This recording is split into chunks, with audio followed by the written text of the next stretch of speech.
Sorry, my name's Matt Dykstra. I'm the Portage County Emergency Management Director, as well as in charge of EMS. I want to kind of go back and forth. There's a lot of things I want to address, and as people brought different issues up, I kind of jotted notes down. One thing I kind of want to touch on is there's these issues of home rule and Dillon's rule. To give kind of a background on all this, back in the day, which happened to be a Wednesday, just a joke there. But in the past, there was more or less they created Dillon's rule out of home rule, more or less to give more power to the state or federal government for specific issues. What they found in the past, and actually regarding rail industry, was some local either city or county managers were sometimes getting some kinds of deals with the rail industry or other types of industry. So they wanted to give some of the power, decentralize it from the local government, and give more to the state and federal. Obviously that's come kind of full circle now to where us local officials don't have as much control over those types of things. So it's kind of just a general background. I thought that was kind of ironic, but wanted to bring that up. In regards to regulation, and a lot of people brought some of the things up, and Mr. Gifford, I met with you before at your one meeting. Recently in the spring, they're working on the Crude-by-Rail Safety Act, and that's both in the Senate and in the House.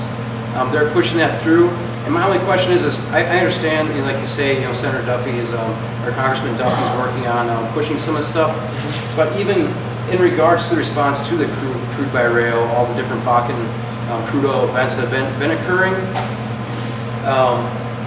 with that in the Senate, I think there's relatively 4 or 5 of the senators that are actually backing that right now. How they reflect that in the House is the same exact wording, but they're bringing it through the House as well at the same time. Because sometime eventually, if it's going to become a law, they both have to pass it anyway. So in the Senate, Senator Baldwin is working with that, and she signed on. In the House, Senator Ron Kine is working with that. I think there's relatively 10 individuals that are signing on. So in regards to getting the attention of our legislators, if we can't even get their attention for something like this, I think it'd be very difficult to get their attention for another issue like blocking roads and such.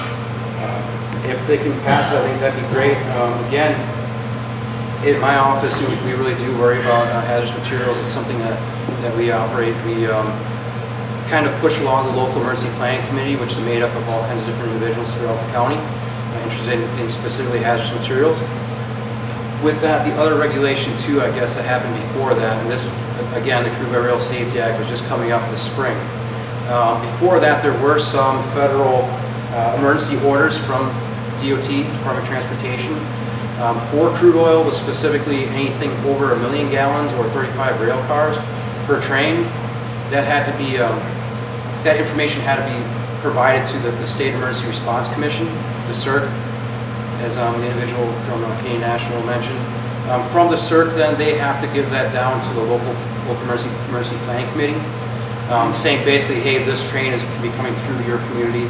And with that, again, with what you're saying with the response plans and such, it's great that you develop your internal response plans. The only issue with that is a lot of those response plans they're not required anyway to be shared with local responders, which creates a significant issue. I do understand or believe that there is a cache of firefighting foam, aqueous film forming foam in the Marshfield area, I believe. Somewhere in Wood County they have a cache of the foam. Just throwing that information out there. I know that question was out. Other than that, I want to comment too on the fact the individual you mentioned how they could be cognizant of where they're parking when they know that their time is being up. From my understanding, there is that regulation of how long they can actually operate. That's a federal regulation. My only comment is I come from an Air Force background. I used to work with a B-2 South Bomber in Whiteman, Missouri. We fly the B-2 South Bomber clear across the world and back without stopping. How can we not figure out how to park trains? I think it's kind of ridiculous. So, but other than that, if there's any other questions that anyone has specifically for me, ma'am? If a derailment happened behind our house, the train track is. Yep. About how many feet? Behind our house. What is your response to that? Again, for us, we work directly with the hazardous materials groups with us. In Portage County, we contract with Clover Fire Department to provide a hazmat response, but that's just a basic operations awareness level. And then outside of that, statutorily we're required to provide a hazardous materials technician-based response service. We contract with Wapaka County for that. Outside of that, there's also state resources for hazardous materials response. There's different teams at different levels, and as it moves up in level, they have more capabilities. The closest to that, there's a Type 3 team, and I can give you more information on that. It gets pretty complicated.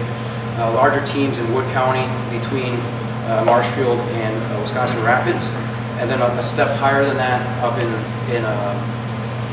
in Marathon County in Wausau. So they have a larger team there, and they actually partner with Oneida County to get all those resources to meet that typing requirement. For our internal response for that, we do rely on the trains to provide the information, because again, as the individual said, they do provide information, but it's not direct.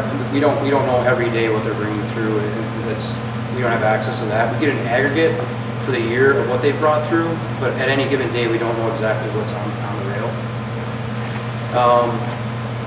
Yeah, for that, again, working with planning, I think even having that aggregate amount is important, but there's issues too with they just don't divulge all that information, so it makes it very difficult.